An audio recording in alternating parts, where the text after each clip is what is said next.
أعوذ بالله من الشيطان الرجيم بسم الله الرحمن الرحيم والصلاة والسلام عليك يا رسول الله وعلى آلك وأصحابك يا حبيب الله الصلاة والسلام عليك يا نبي الله وعلى آلك وأصحابك يا نور الله السلام علیکم ناظرین، آپ کا کیا حال چال ہے؟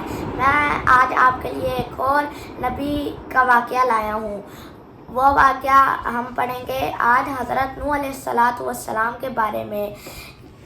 آپ ہمارے چینل کو ضرور سبسکرائب کیجئے اور ہمارے چینل کو فالو کیجئے، اور جو میں آپ کو یہ واقعہ سناؤں گا یہ دوسروں تک پہنچا دیجئے، اور ہمیں کمنٹس میں بھی بتائیے کہ آپ کو میری یہ والی ویڈیو کیسی لگی۔ چلیں شروع کرتے ہیں۔ حضرت نوح علیہ السلام اللہ کے نبی تھے۔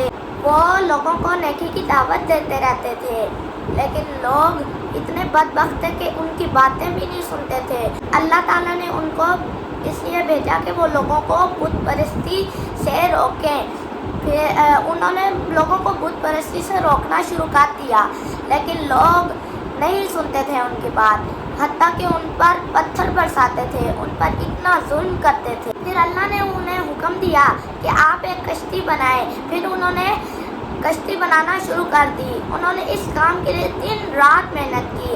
آخرکار ایک دن کشتی بن گئی، اور اللہ تعالیٰ نے ان کو پھر حکم عطا فرمایا کہ میں ان لوگوں پر عذاب دینے والا ہوں۔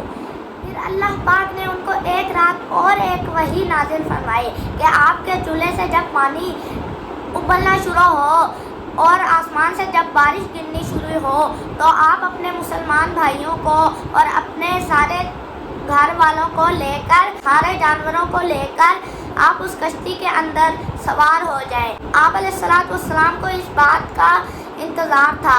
پھر ایک دن ان کے چولہے سے پانی ابلنا شروع ہوا، ان کو بارش بھی دکھنی شروع ہوئی۔ پھر اس کے بعد آپ علیہ السلام اپنے بچوں اور زوجہ محترمہ کو لے کر کشتی کے پاس گئے اور ان سے کہا کہ آ جائیں آپ ہمارے ساتھ۔ ان کے بچوں نے بات مان لی، لیکن جو ان کی زوجہ محترمہ تھی اور ان کا بڑا بیٹا تھا، ان لوگوں نے بات ان کی نہیں سنی۔ پھر آپ کا بڑا بیٹا کہتا کہ میں تو پہاڑ پہ چڑھ کے اپنے آپ کو بچا لوں گا۔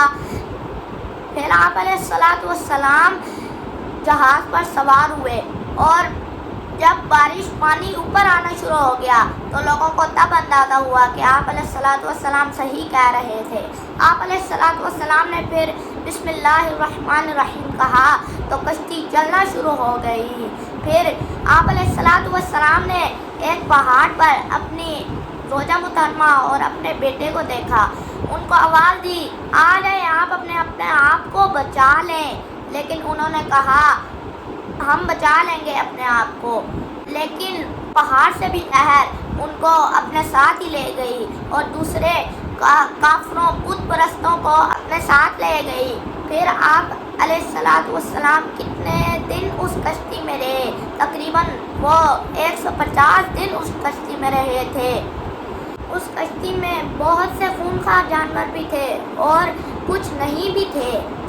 ان میں شیر تھے، گیدڑ تھے، جرافے تھے، خرگوش تھے، طوطے تھے، پرندے تھے، اور ان کے اندر چوہے بھی تھے۔ چوہوں نے آپ علیہ السلام کو بہت تنگ کر کے رکھا ہوا تھا۔ پھر آپ علیہ السلام نے اللہ تبارک و تعالیٰ سے دعا کی کہ اللہ تبارک و تعالیٰ ایک بلی پیدا کریں جو آپ علیہ السلام کو ان چوہوں سے نجات عطا کرے۔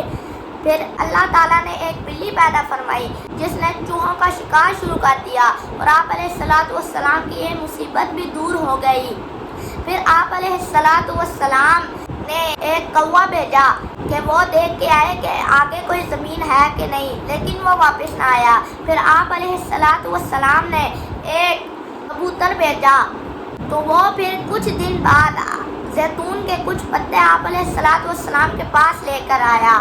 آپ علیہ السلام اور دوسرے مسلمان بھائی جو کشتی کے اندر سوار تھے وہ بہت خوش ہوئے، کیونکہ وہ جانتے تھے کہ ادھر قریب ہی زمین ہے۔ پھر بارش رک چکی تھی۔ آپ علیہ السلام کو پتہ تھا کہ ہمیں ابھی بھی بہت دن کشتی میں رہنا ہے۔ پھر پھر آپ علیہ الصلوۃ والسلام کی کشتی آگے جاتی رہی، چلتی رہی۔ پھر ایک دن ایک پہاڑ پہ آ کے رکی۔ آپ علیہ الصلوۃ والسلام نے پڑھا بسم اللہ، وہ کشتی رک گئی۔ پھر کچھ دن تک پانی رکنا شروع ہو گیا۔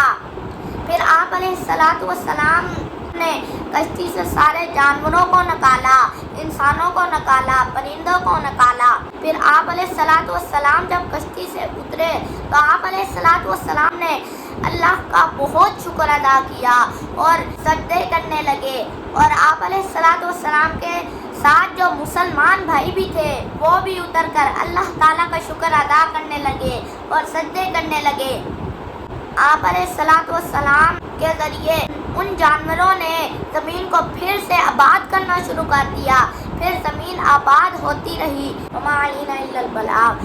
ہمیں اس سے یہ سبق ملتا ہے کہ ہمیں اپنے ماں باپ کا فرما بردار بننا چاہیے اور اللہ تعالیٰ کا فرما بردار بننا چاہیے، اور اللہ کے نبیوں کو بالکل نقصان نہیں پہنچانا چاہیے، کیونکہ جو اللہ تبارک و تعالیٰ کے نبیوں کو نقصان پہنچاتا ہے وہ اللہ تبارک و تعالیٰ کے عذاب سے کبھی نہیں بچ سکتا۔ اور ہمیں یہ بھی سبق ملتا ہے کہ ہم ہر کام شروع کرنے سے پہلے بسم اللہ الرحمن الرحیم پڑھ لیا کریں۔ حضرت نوح علیہ الصلوۃ والسلام جب کشتی پہ سوار ہوئے تھے تو حضرت نوح علیہ الصلوۃ والسلام نے بسم اللہ الرحمن الرحیم پڑھا تو کشتی چلنا شروع ہو گئی۔ اور ہمیں اس سے یہ بھی سبق ملتا ہے کہ ہم اللہ تبارک و تعالیٰ کی ہر نعمت پر اللہ تعالیٰ کا شکر ادا کریں۔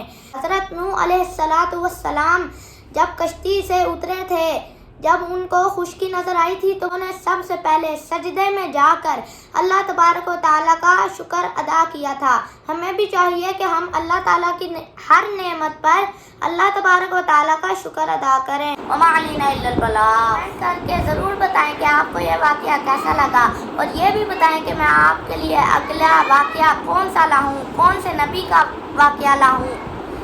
آپ میرے چینل کو ضرور سبسکرائب بھی کیجئے اور میرے چینل کو لائک بھی کیجئے اور شیئر بھی کیجئے، تاکہ میں آپ کے لیے اگلے انبیاء کرام علیہ الصلوۃ والسلام کے واقعات لا سکوں۔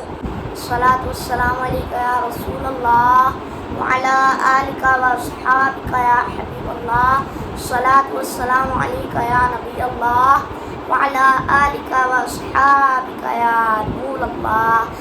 چلے ملیں گے اگلی ویڈیو میں۔ السلام علیکم ورحمۃ اللہ وبرکاتہ۔ صلو علی الحبیب صلی اللہ تعالیٰ علی محمد۔